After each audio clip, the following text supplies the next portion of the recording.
In today's video, I'm going to teach you how to create a QR code in Canva.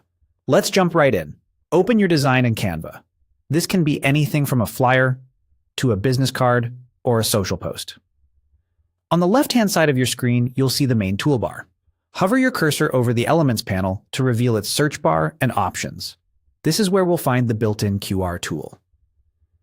In the search bar at the top of Elements, type QR code. You should see a QR code option appear as a tile or app-style result. Click it to open the QR generator panel. If you don't see it at first, double-check your spelling and make sure you're in the Elements section, not the template search. Now you'll see a simple field labeled for a URL. Paste the full web address you want people to land on when they scan the code. For the best results, include the complete link with the https://source part.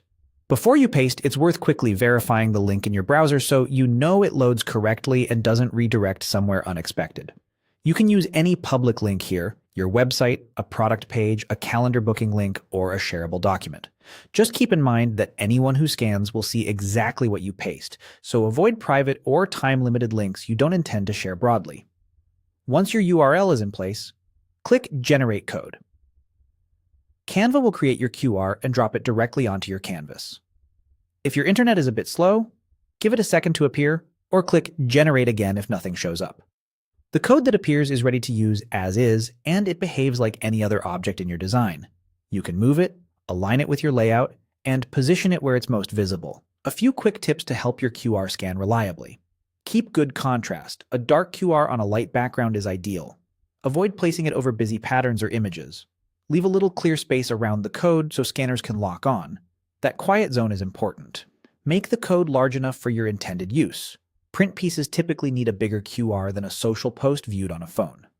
If you ever update the destination link later, you'll need to generate a fresh QR with the new URL. And before you share or print your design, it's a good idea to quickly scan the QR with a phone to confirm it points exactly where you expect. That's it. You've created a clean, scannable QR code in Canva ready to use in your design.